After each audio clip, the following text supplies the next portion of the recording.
आप सभी को राम राम। नमस्कार। कथा कहानी चैनल में आपका हार्दिक स्वागत है। आज हम हल षष्ठी की कथा सुनेंगे, यानी हल छठ की कथा और पूजा विधि। भाद्रपद की कृष्ण पक्ष की षष्ठी को श्री कृष्ण के बड़े भाई बलराम जी का जन्म हुआ था। कुछ लोग माता सीता का जन्म दिवस भी इसी तिथि को मानते हैं। बलराम जी का प्रधान शस्त्र हल तथा मूसल है, इसलिए उन्हें हलधर भी कहते हैं। उन्हीं के नाम पर इस पर्व का नाम हल षष्ठी पड़ा। हमारे देश के पूर्वी जिलों में इसे ललई छठ भी कहते हैं। इस दिन महुए की दातुन करने का विधान है। इस व्रत में हल द्वारा जुता हुआ फल और अन्न का प्रयोग वर्जित है। इस दिन गाय का दूध दही का प्रयोग भी वर्जित है। भैंस का दूध व दही प्रयोग किया जाता है।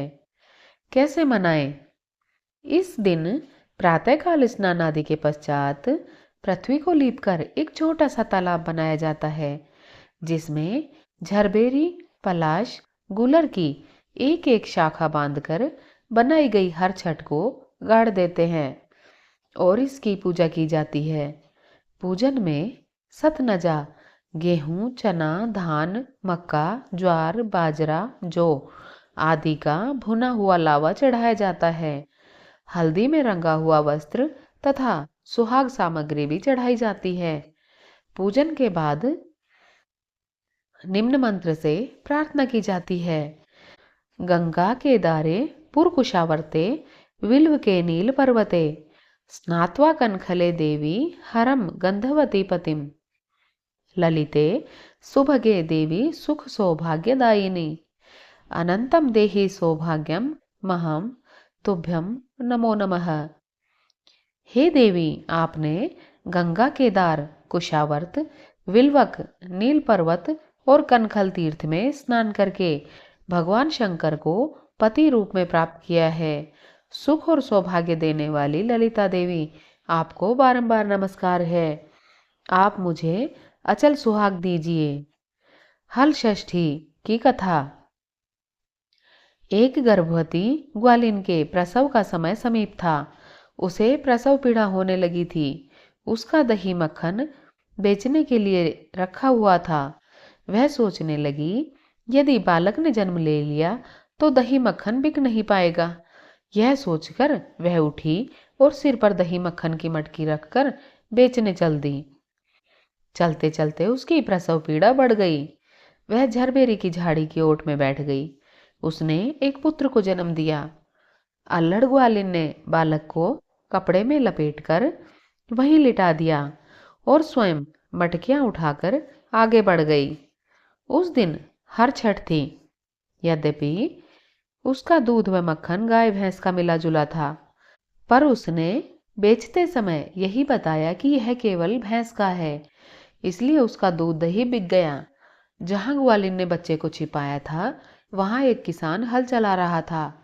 उसके बैल भी दक कर खेत की मेड़ पर जा चढ़े। हल की नोक बच्चे के पेट से टकरा जाने से बच्चे का पेट फट गया। किसान ने तत्काल झरबेरी के कांटों से बच्चे के पेट में टांके लगाकर उसे वहीं पड़ा रहने दिया। ग्वालिन ने लौटकर बच्चे को मृत पाया। ग्वालिन ने सोचा, यह मेरे पाप का फल है। मैंने आज हर छठ के दिन व्रत करने वाली अनेक स्त्रियों को गाय का दूध दही बेचकर उनका व्रत भंग किया है। उसी का मुझे दंड मिला है कि मेरा बच्चा मर गया। उसने सोचा कि मुझे लौटकर अपना पाप स्वीकार कर प्रायश्चित करना चाहिए। वह लौटकर वहां आई जहां उसने दूध दही बेचा था। उसने गली मोहल्ले में घूम घूम कर अपने दूध दही का सारा रहस्य जोर जोर से आवाज लगाकर प्रकट कर दिया।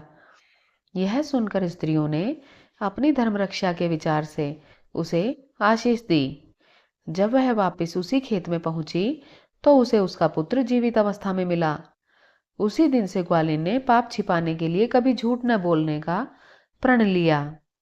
यह हमने हल षष्ठी की कथा सुनी।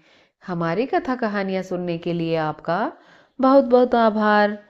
अगर आपको हमारी कथा कहानियां अच्छी लगती हैं तो चैनल को लाइक कीजिए, सब्सक्राइब कीजिए और अपने चाहने वालों के साथ शेयर कीजिए।